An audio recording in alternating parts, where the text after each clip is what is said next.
Okay. Hindi pa natin pinag-uusapan guilty or not guilty. Exactly. Wala pang ganun. Oo. Hindi pa nga pinatawag yung nasasakdal. So, wala pa tayong pinag-uusapan na yung tinatawag na merits of the case. Proseso pa lang to. Oo. Para sa impeachment. Napakaaga pa nga. Proseso pa lang itong pinag-uusapan natin. At sa ganitong punto, ang aking pananaw, dapat sundan natin kung ano ang naaayon sa ating saligang batas. Para klaro. Kaya ka nga nagtatanong dahil hindi klaro, di ba? Exactly. Oo. Correct. At kahapon, pinapanood ko yung mga lalo na interview. yung mga simpleng mamamayan. Correct. Ang alam lang nila, may impeachment complaint. Correct. Okay, laban kay VP Sara. At kung ito ba ay anong magiging kahinatnan nito? Matatanggal ba ang pangalawang pangulo o hindi? Pero sabi nyo nga, hindi pa nag-umpisa ang proseso. Hindi pa. Okay. Wala pang kaso rito. Wala pa. Malayo pa tayo dyan. No. Ang pinag-uusapan pa lang natin dito kung paano umpisahan ang impeachment proceedings. Kaya ang aking personal na pananaw dito, dapat sundan natin ang ating saligang batas para klaro, para walang tanong o walang duda. Ayaw natin kasi magkaroon ng duda sa isip ng ating mga kababayan. Kung hindi klaro sa mamayan natin, sigurado ako may duda rin na kaakibat yan. Correct. Kaya gusto nating klaro. Kaya para sa akin, ang personal kong pananaw ay sundan lang natin ang ating saligang batas kasi nakasaad doon kung ang impeachment ay napadala na-transmit na sa Senado, wala nang ibang pwedeng gawin ang Senado kung hindi umpisahan yung paglilitis, yung trial. At dito sa trial, lalabas lahat ng mga problema, pati yung problema sa articles of impeachment mismo. Kaya para sa akin, yun ang tamang proseso at dapat nating sundan yun para walang duda at transparent sa isip ng mga kababayan natin.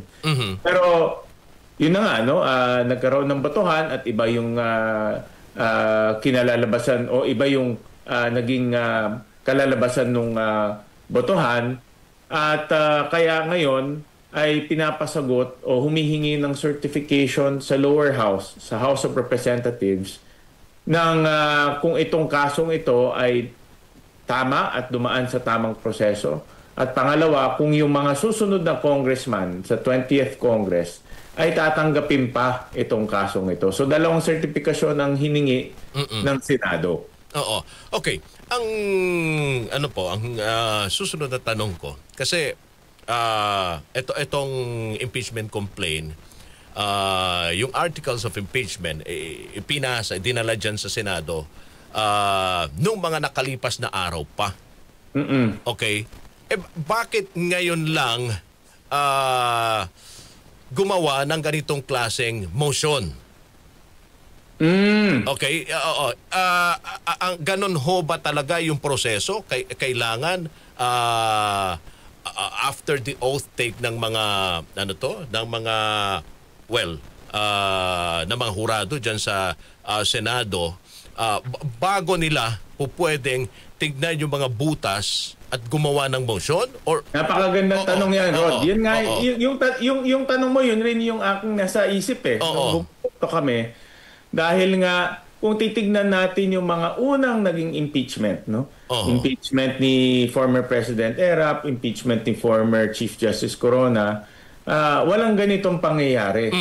Kaya isa pa sa sanang gusto kong mangyari ay sundan lang kung ano yung naging proseso ng mga una para klaro, meron na tayong history. Meron na tayong precedent kung paano gawin itong impeachment. Para sa akin kasi importante masundan yung proseso na nasa ilalim ng saligang batas para klaro at walang duda sa isip ng ating mga kababayan. Ngayon, tama ka na dapat mapag-usapan to pag nag-umpisa na yung trial o paglilitis. Pero hindi pa tayo nag-umpisa dyan. Hindi pa tayo dumadating dyan. Kaya nga sabi ko doon sa aking pagpapaliwanag ng boto, na ito ay premature. Napakaaga pa para sabihin. At napakaaga pa para questionin yung articles of impeachment. Oo, sabi nyo nga hindi pa kayo nag-uumpisa. Hindi pa tayo, wala pa. Ngayon nagmamatigas ang mga kongresista na hindi nila susundin yung nais ng Senado. Ano ngayon mangyayari? Kailan ito mag-uumpisa? 'Yun ang tanong diyan ngayon. Well, hindi base sa mga narinig ko kahapon, no, doon sa press con ng House of Representatives, hindi pa nila tinatanggap yung pagbalik ng articles sa lower house. Pero kahapon nag-issue na rin sila ng certification na itong articles of impeachment ay ayon sa ating saligang batas. Ngayon, yung pangalawang certification ay hindi pa nila may issue yan dahil dapat antayin pa yung 20th Congress bago pumasok. So, ganun ang mangyayari. Aantayin pa natin pumasok yung mga bagong congressman bago nila mabigay yung pangalawang certification. So, ang trial posible mag-uumpisa sa 20th Congress na? Tama. Ganun ang mangyayari. Which is July 28. Baka mas later pa ng July 28. So ano ang magiging kampanin rito ng 19th Congress sa impeachment? Wala na.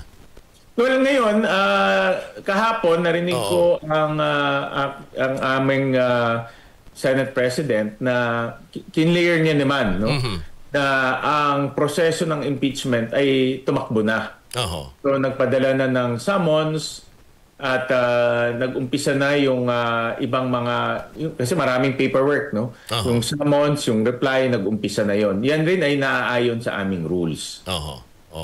Nagkaroon lang ng kalituhan kung tuloy ba o hindi tuloy, pero ayon sa deklarasyon ng ating Senate President nung pagtapos ng debatehan ay tumakbo na yung pag-i-issue ng summons. Yung pag-i-issue ng summons ay mahalagang akbang yan. Yan po ay nakapaloob sa rules natin. So dito sa sitwasyon ngayon, hindi na issue yung forthwith. Hindi na. Well, tapos na tayo dyan sa issue ng forthwith. Nakalampas na tayo dyan. May technicality rin naman yan, forthwith na yan. Nakita ko, pero nakalampas na tayo dyan. Kaya malino na ito'y tatawid. Okay. Tatawid talaga siya. Wala nang question dyan dahil sa nakikita natin ngayon yung mga sitwasyon, medyo masalimuot, di ba? Senator, itong impeachment laban kay... Napakasalimuot to at napaka-divisive. Nagkakaroon ng hatian. Kaya talagang para sa akin, yung mga ganitong impeachment ay hindi maganda para sa ating bansa dahil nga nahahati tayo, nagkakaroon ng ang pag-uusap ay nagiging very political. Kahit mga ordinaryong mamamayan natin, politika ang pumapasok sa kanilang isip. At nahahati, ang pinaka hindi maganda ay nahahati ang bansa. No? Pero proseso kasi yan na nakasaad sa ating saligang batas. No? At dahil yan, proseso na yan, kami, mga mambabatas na halal ng tao, dapat lang sundan kung ano yung nasa ilalim ng saligang batas. Well, ako, Sen, ang iniisip ko kung bakit nagiging ganito yung sitwasyon dahil ba sa, sabi nga nila, first time ito ang ganitong klaseng impeachment complaint, di ba? Kay Vice President na patapos na yung 19th Congress, posibleng sasalo at even yung Korte Suprema walang naging ganitong klaseng desisyon, di ba? Kaya medyo ang ating mga mababatas first time siya, pero ito ay nakita na ng mga sumulat ng ating saligang batas. Kaya ang tawag nga sa Senado ay continuing body. So nakita na ito ng mga sumulat ng ating saligang batas. At kaya in-anticipate nila na mayroong ganitong pangyayari. No? Kaya ginawa, sabi ko nga sa akin talumpati nung impeachment, kaya nga ang Senado ay mayroong 12 senador na incumbent na nanatili sa kanilang pwesto, 12 ang hinahalal na bago. Para pangkabuuan, tuloy-tuloy ang Senado. Hindi siya napuputol. Hindi katulad ng Kongreso na lahat ng congressman hinahalal. Kaya lahat ng congressman bago. Senado, iba ang kanyang anyo. Ang Senado, 12 lang ang bago, 12 ay kasalukuyang senador. Kaya continuing body ang tawag sa kanya. Okay. Maiba naman tayo, no, Senator Win. Tungkol naman rito sa pagpo-postpone, kung kayo ho ay may opinion rin rito, para sa barangay at kabataan election. Akin kasi ang pananaw ko dyan, Rod, unfair dito sa mga kasalukuyang barangay officials dahil 2 taon lang yung kanilang termino. Dahil nga sa mga huling pagpo-postpone, naging 2 taon lang sila. So hindi naman patas o hindi fair, no, yung 2 taon lang silang nakopo. Una-una, wala ka talagang magagawa sa 2 taon. Correct. Dahil maiksing panahon lang yan. Kaya sa akin, tama lang na i-extend natin yan ng 1 o 2 taon pa para hindi naman 2 taon lang yung kanilang incumbent o yung kasalukuyang pag-upo nila. Ngayon, napagsang-ayunan na gawin ng 4 na taon yung kanilang termino at hindi sabay sa lokal. Kasi ang ayaw natin nagsasabay, mahirap sabay eh. Tama. Unang-una, yung mga local election mo lang, away-away, tapos ilang buwan pa pagkatapos, away-away na naman tayo. So hindi maganda, kailangan ng panahon ng paghilom. Kaya sang-ayon rin ako na hindi sinasabay ang lokal at ang barangay elections. Sa isang taon. Basta hindi sasabay. Pwedeng una, pwedeng pagtapos, wag lang siyang sabay. No? So napagsang-ayunan na gagawin ng 4 na taon ang kanyang termino, so mahaba-haba, at hindi sasabay sa lokal na eleksyon. Pero paano naman yung mga SK at chairman? One term lang siya. One term lang. Kasi age-bound yan eh. Correct. Yun din ang issue dyan eh. 50 ka na, tapos SK pa rin. Tama. Hindi naman pwedeng ganun. So isang termino lang siya. Kasi age-bound yan. Ibig sabihin may age limit. Pag lampas mo ng edad, hindi ka na talaga pwede. Kunin ko na lahat yung pagkakataon rito. Senator Win, total nandyan na po kayo. Yung issue naman sa legislated wage hike bill, ang sinasabi, mukhang hindi daw i-adapt ng Senado ang 200 pesos. Hindi rin i-adapt ng Kongreso ang 200 o 100 pesos na legislated wage hike bill ng Senado. So paano na to? Ano na mangyayari? So wala na Rod, dahil nagsarado na ang Senado at Kongreso kahapon, hindi na ma-aproban yan. Sa susunod ng Kongreso ng pag-uusapan yan. Pero Rod, tandaan natin, meron tayong mga regional wage board or national wage board. Kahit wala yung batas na yan, pwedeng taasan yung regional wage board ng ating mga manggagawa. At suportado ako taasan, no? Dahil tumataas ang presyo ng bilihin, lalo ng bigas. So, suportado ko na taasan yung kanilang minimum wage. Pero kahit wala yung batas na yan, pwedeng taasan, no? Dahil meron tayong National Wage Board, may Regional Wage Board pa tayo. Kung tataasan, para sa inyo, mga magkano dapat sa bawat rehiyon? Kasi di ba nandyan pa rin yung panukala. Yan ang pinaka-importanteng tanong, Rod, at pinaka-mahirap sagutin. Kasi depende, pagkausap mo yung mga manggagawa, siyempre gusto nila mas mataas. Correct. Pagkausap mo yung mga negosyante, gusto nila mabuhay. Kung hindi, pag masyadong taas, baka magsara naman sila. Pagkausap mo yung mga consumers, iba din yung kanila. Baka ipasa sa kanila yung pagtaas, no? Correct. Dahil pag nagtaas ka ng sweldo, tataas ang presyo ng bilihin, no? Dahil ipapasa naman yan. So talagang napakasalimuot na decision, no? At computation kung ano ba talaga ang karapat-dapat na minimum wage para sa ating manggagawa. Kung ako tatanungin, dapat umpisahan muna natin doon sa tinatawag nating basic, pangunahing gastusin ng ating mga kababayan. Doon ang pinaka-importante.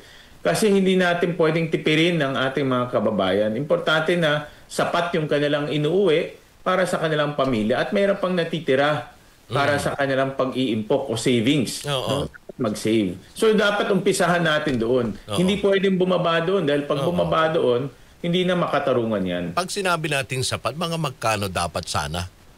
Yun ang hindi kita masasagot ngayon no? Dahil dapat i-compute yan. No?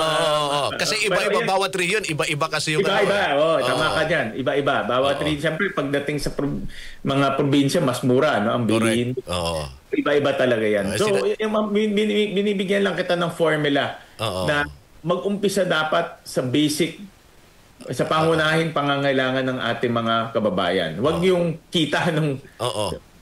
unahin yung kita ng mga negosyante no at employers. Umpisahan natin sa basic, sa pinaka yung mga pangangailangan ng ating mga kababayan. Sinasabi nga nila Senator sa probinsya, pwede ka pang humingi ng asin sa kapitbahay. Oo, pwede ka magtanim doon. Mas mura naman doon. Pag bibili ka sa palengke ng seafood, mas mura compare dito. Dahil dito, dadalhin pa ng truck at lahat-lahat yun. Dito na sa Manila, lahat may bayad Oo nga. Wala nang libre. Ganyan naman sa buong mundo. To be honest about it, Rod. Kung man sa Amerika o sa ibang lugar, talagang paglalawigan o probinsya, mas mura kumpara sa syudad. Correct. Senator, maraming salamat sa inyong oras. Salamat, Rod. Mabuhay kayo. Thank you. Thank you. Senator Sherwin Gatchalian, mga kasama. 8:00